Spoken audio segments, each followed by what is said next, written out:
Oh, it's you. Welcome back, my yetiling. Please, come in. Yes, I got some fresh hot chocolate for you. Please grab some and come join me over here by the fire. Tonight, I have a bit of a longer story for you from ScriptedDemise.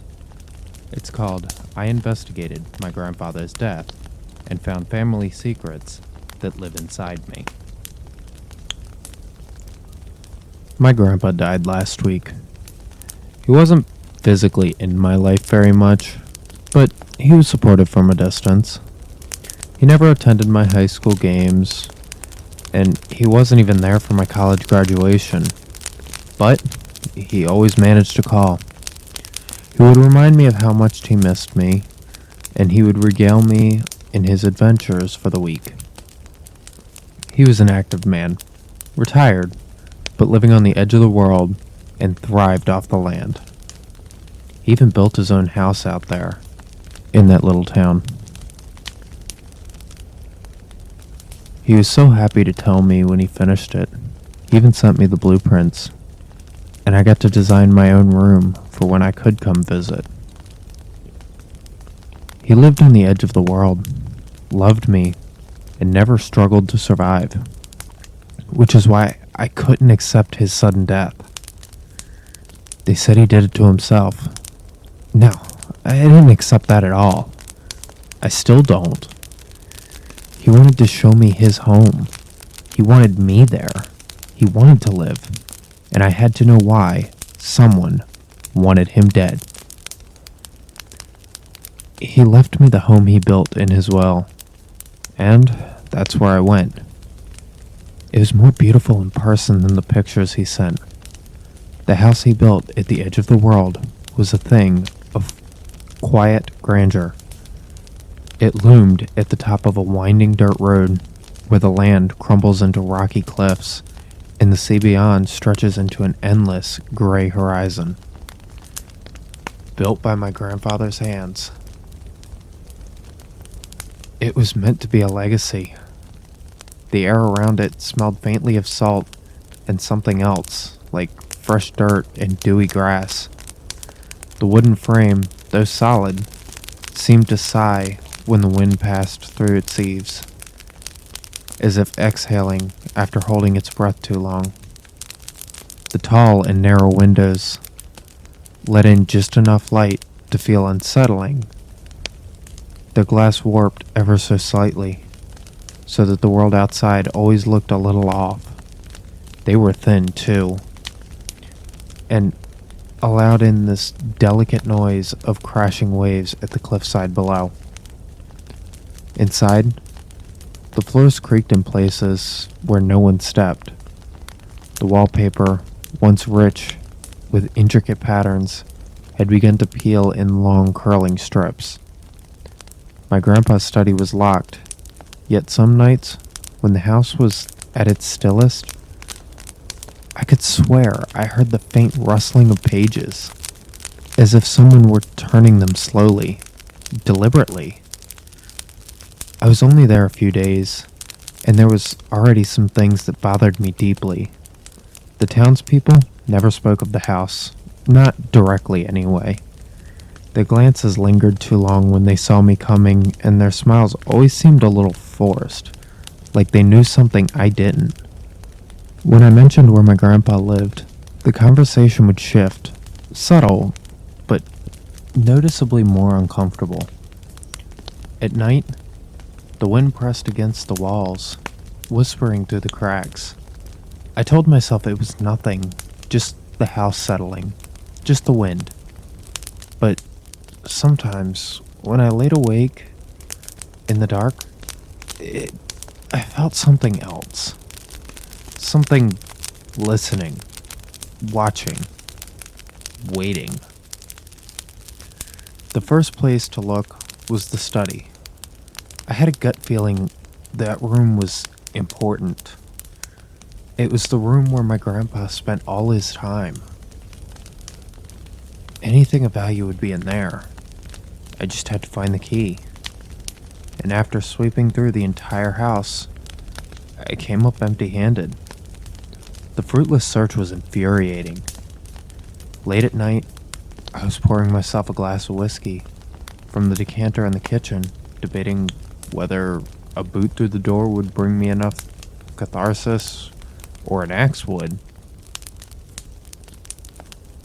It was pouring rain outside, crashes of thunder rattling those thin walls, and the calm sound of the sea couldn't be heard. Just the turbulent storms of weather and my mind.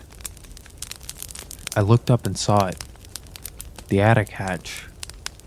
The attic was mostly barren, with some small furniture or memorabilia covered in sheets. The thing that caught my eye, though, was a framed photograph. It was a picture of me and my grandpa. It was faded, and it stood on top of a pile of boxes facing the hatch. It was the only photo of him I saw in that house, and it had me in it too. Immediately, I knew he wanted me to find it. Seeing the thing brought some tears to my eyes, but when I started back down the hatch, I dropped it. The frame shattered on the floor. I cursed and jumped down to ensure the photo itself was alright. But there was something else in that frame. A key and a message. It was a handwritten note on the back of our picture. Secrets kept safe until the truth must be known. I was thrilled, and yet somewhat uneasy. My grandpa knew I would be the one to figure out his mysterious death. He trusted me to catch his killer. It was starting to unravel, the first clue he left behind, and I scrambled to his study. The room was filled to the brim with books. Dust mites swirled among the flashing pale light of thunder. Journals filled every shelf. Abstract art and symbols were painted on large pages pinned to the walls. In the middle of the room was his desk, and there laid a thick and heavy diary. The diary was filled with my grandpa's daily life. Among his journals, though, were references to, quote, meetings with his friends. I didn't know my grandpa had any. In the pages where his friends had been mentioned were the same patterns he painted and pinned to the walls. They were intricate, beautiful, and of dihedral symmetry. Like unnatural snowflakes fell on the pages and were enlarged to show every detail they contained. The last few pages were of my most concern, though. They had to contain something to point me in the right direction regarding his death. And they did. He said a secret meeting was held at the edge of the world. Something to do with an awakening or a revival. And someone called the Fulcor. It was the day he died, and I just knew that these friends had something to do with it. These people he was investigating in this little town, so far away from civilization, they killed him. I went to bed that night with more questions than I ever had, but that photograph was constantly invading my consciousness. I didn't even remember it. It looked like it was about 5 years old, and he was crouching over me with his hand on my head, rubbing up my hair. He was wearing a blue-collared button-down and khakis. He was also wearing his favorite watch. It's one of the only things I remember about him. He wore that silver thing every day, never leaving the house without it. I had a huge grin on my face. Then my mother's words came to me. Your grandpa can't stay, sweetie. He has some important work to do. You can only visit him when you're older. You'll understand.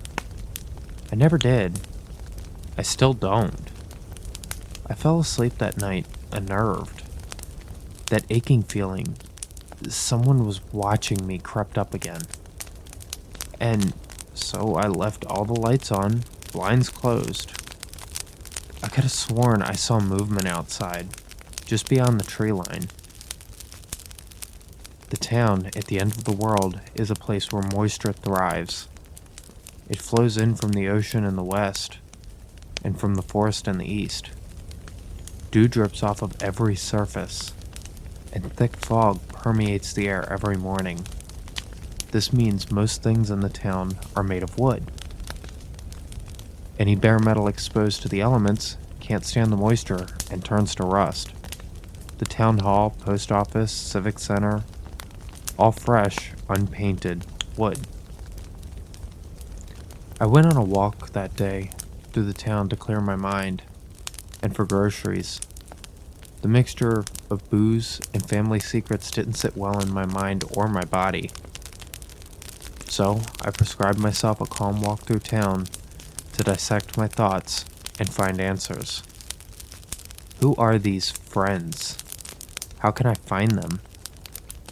How could I find proof that they killed him? Am I jumping to conclusions here?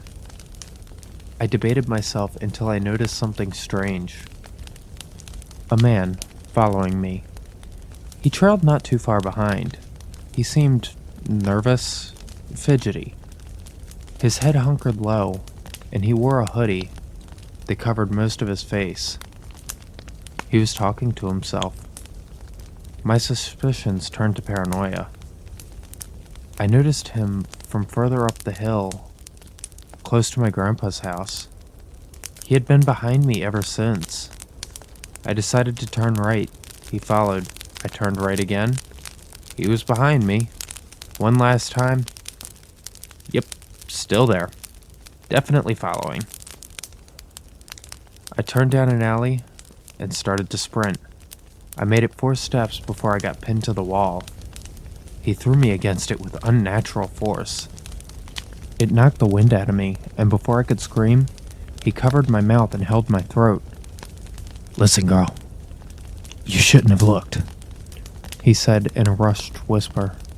He darted his head looking down the alley before he spoke again. "But now, you have to know. Find the place where the dead speak." He let go of me and ran away. I rubbed my sore throat and thought about if it would bruise. But also, was that a friend? He seemed desperate. I had a feeling that was the only way he could help me. Even if it was a trap, I had to get answers. And I knew exactly where to go. While walking to the cemetery, my senses were dialed to 11. The sudden attack left me scared, and I was suspicious of everyone at that point. People looked at me from across the street, held their hands to their faces, whispering and staring. I walked faster. The closer I got to the cemetery, the more I noticed them. Symbols, the same one drawn in my grandpa's study, were carved into trees, drawn in dirt, marking graves. The sun was setting, and I noticed a puddle of blood glimmering in orange glow.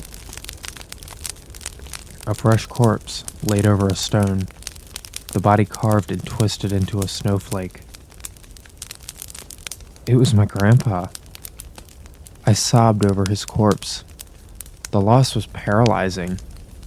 I squeezed his crooked hands and cried over his smashed body, covered in blood.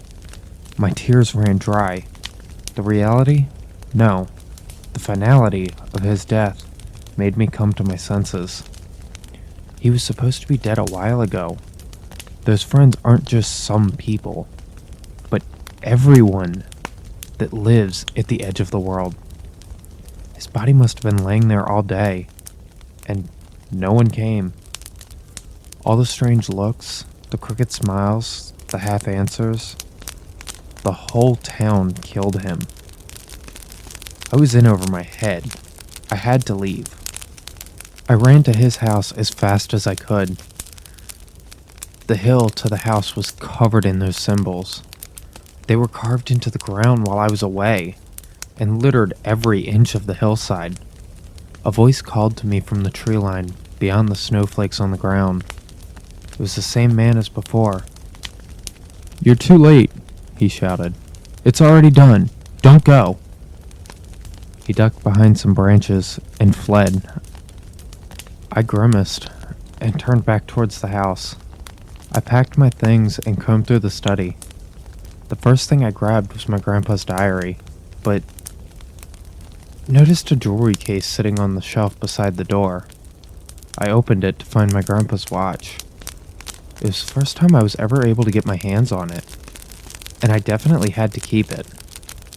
When I turned the face over, though, something shocked me. A snowflake etched into the back of it. The same watch he had for all those years since my childhood. Before I could even think, I heard a knock at the door. I jolted up and slightly pulled the curtains from a window to peek outside. It was already dark out, but something was glowing just outside the scope of my vision. Something that casted a flickering orange light on the trees. A fire. And something else. People. Lots of people. I ran down the hall and looked through my bedroom window. The whole house was surrounded. They stood outside, hand in hand, and sang. And that's when I realized I didn't lock the front door. I heard from behind me, "The debt has been paid." They hit me over the head, and I fell unconscious. I woke up tied to the dining room chair. Blood was crusting over my left eye, forcing it shut. My body was sore. I looked down to see myself dressed in a white gown, no shoes. People were everywhere inside my house, dousing it in what smelled like gasoline. A large man stood before me. He was a fortress, thick with muscle and fat. And he was naked, with a rabid look in his eyes. He stepped towards me, slow and methodical, smiling like a kid on Christmas morning. "Your grandpa never told you, did he? Just how important you are," he said, caressing my cheek. In a rage, I tried to bite his hand.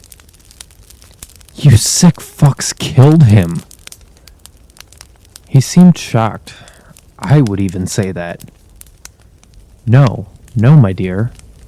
He did this to himself. He did it for you. For all of us." He reached over to the dining room table and picked up a dark mass. It was a grotesque thing, twisted and alive in ways metal should not be. Jagged spires of blackened bone jutted upwards, slick with something that gleamed like oil. Dark veins pulsed along its surface, writhing as though the ring itself breathed. It was big enough to fit over my head, and that's where he placed it. It dug into my flesh, and I cried out in pain. "Our savior arrives," he said. The people began to undress at the front door, leaving a pile of their clothes in the foyer. Men, women, children. After the last one left, they threw a match on the pile. My grandpa's house was suddenly up in flames. The fire blazed around me, the smoke choking every breath I took. But I wasn't done yet. The ropes that bound me to the chair burned away by the heat.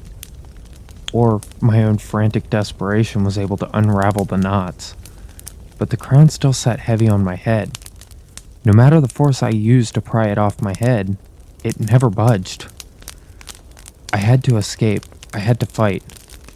The demon had already started to rise. I could feel its presence, a malevolent shadow creeping along my spine, crawling under my skin. It was glued to the ceiling now, a black humanoid figure. It looked like a burned man, skin slung off its crooked form, spilling at my feet.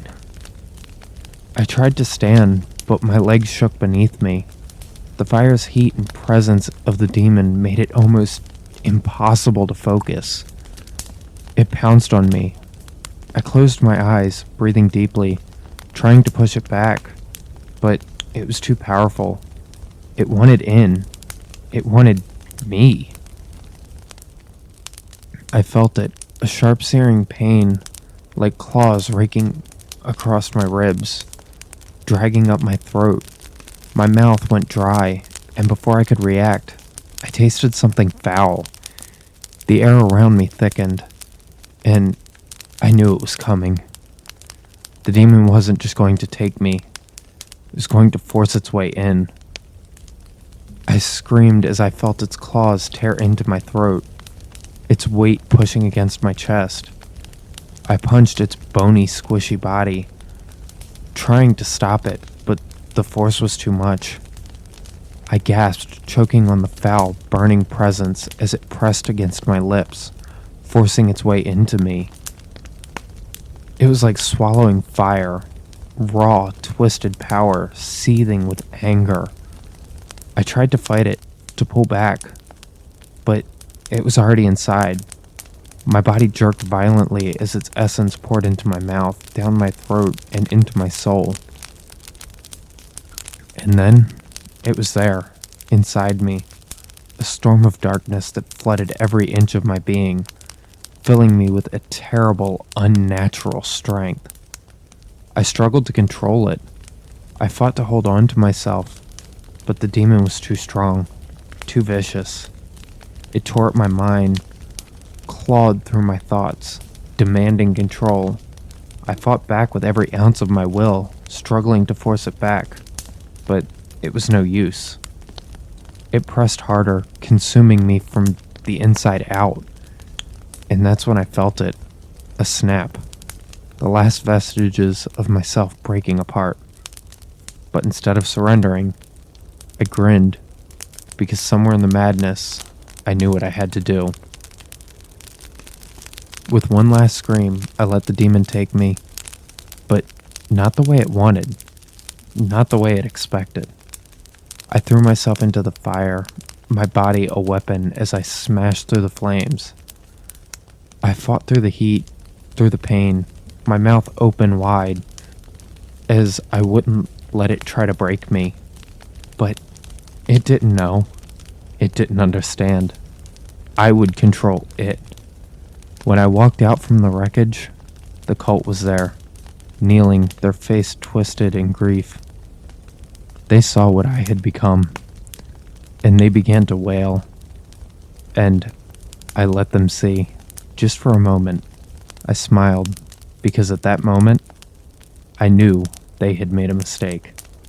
They thought it was taking me, but it only made me stronger. I ran past all those people writhing in grief on the ground. I ran past their burning town. I ran until my feet bled. I ran until I was safe, until I made it home. You see, the house my grandfather built wasn't just a legacy. It was a shrine, a throne built just for me. Hey guys, thank you so much for joining me tonight in the cave. I hope you enjoyed tonight's story. I had a lot of fun reading it. If you did, please let me know down below in the comments section. Leave a like, subscribe if you haven't already. I see a lot of new listeners in my analytics, and I'd love to have you join the Yeti Pack. Don't forget to finish your hot chocolate, and sleep well.